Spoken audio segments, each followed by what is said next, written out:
Diffusa estatia in nobis tuis,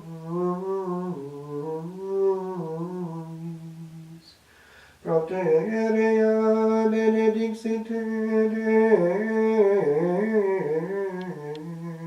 in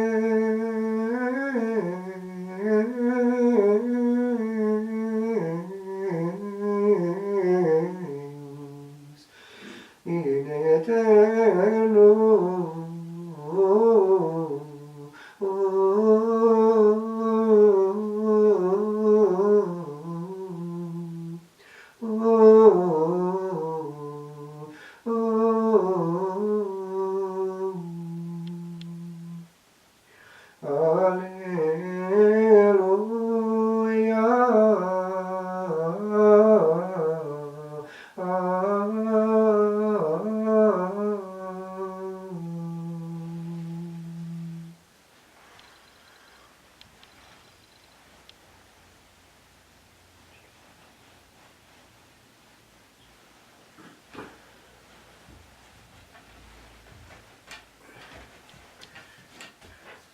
A reading from the Holy Gospel according to Mark. Glory to you, Lord. Jesus and his disciples went home, and the crowd came together again, so that they could not even eat. And when his friends heard it, they went out to seize him, for they said, "He is beside himself." The Gospel of the Lord. Praise to you, Lord Jesus Christ.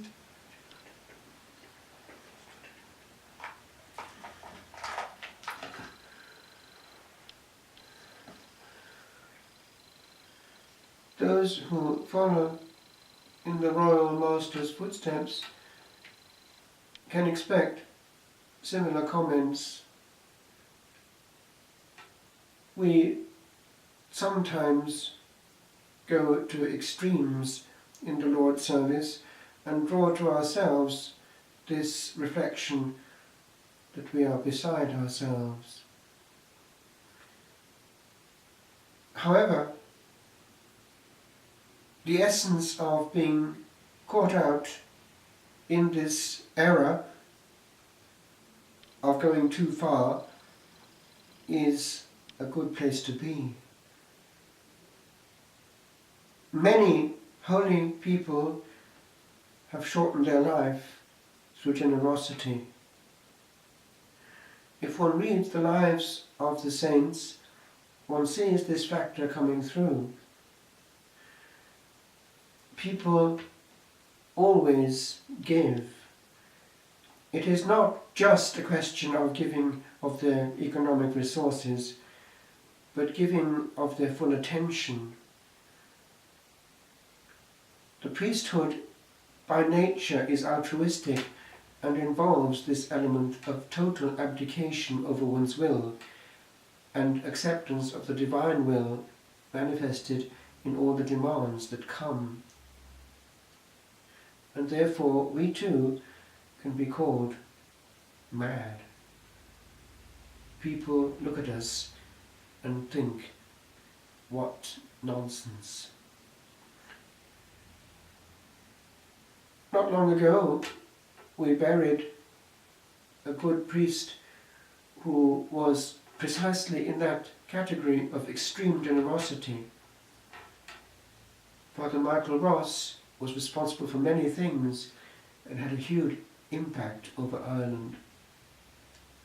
People say he died of saying yes. But time after time one sees it coming.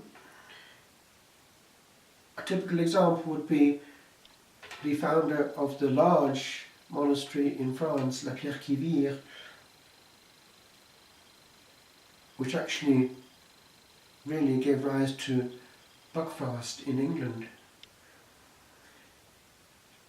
La Pierre qui Vire is a massive monastery, but the founder, Jean-Baptiste Muard, did many things in his life.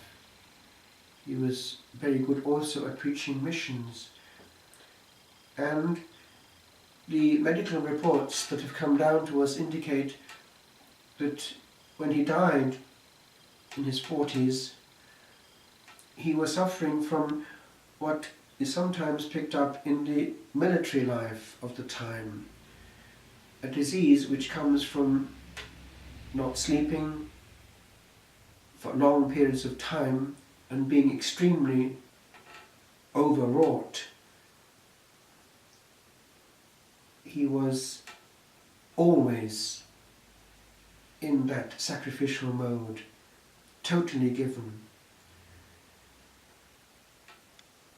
The question then poses itself, is there actually some element of prudential judgment to be brought into the equation so that we actually avoid getting into a situation where we make ourselves unavailable by shortening our life?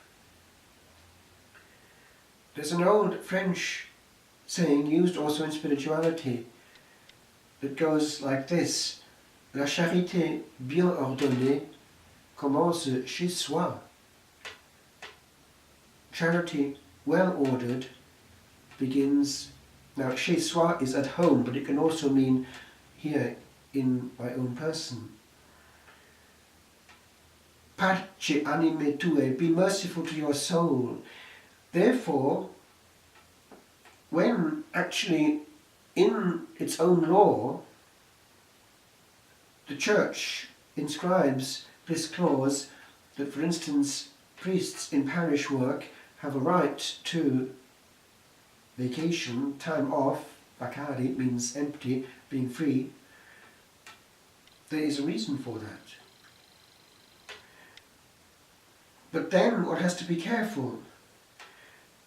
Many people now, when they're in their time off, which is the safety valve, the balancing equilibrium part of the act, when they then, of their own volition, make themselves available wherever they are by modern means, for instance, people who might have a managerial position who are accessible and catch up with their emails on smartphones and this kind of thing in their time off, whether it's in their vacation or at home, these people are actually completely available to their work all the time.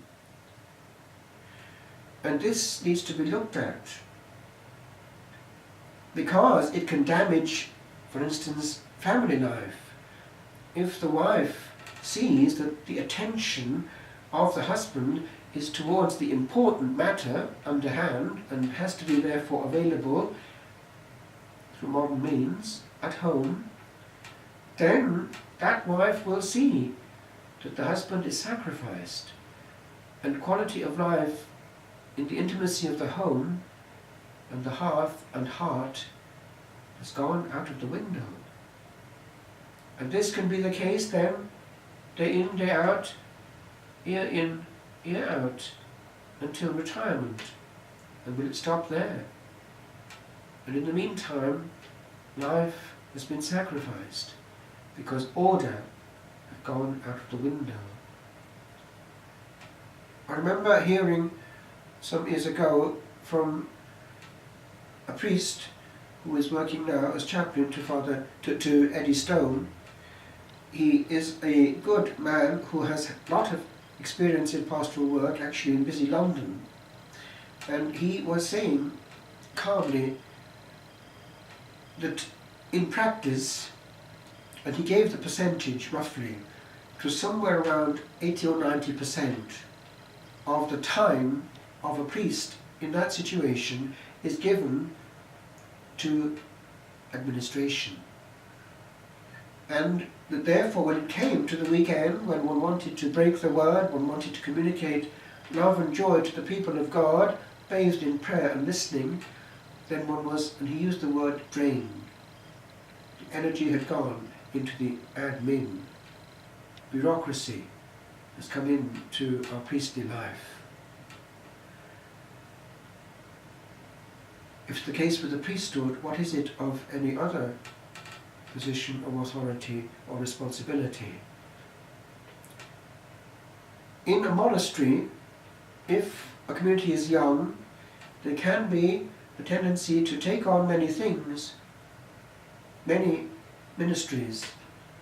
For instance, much hospitality, much preaching, much of everything.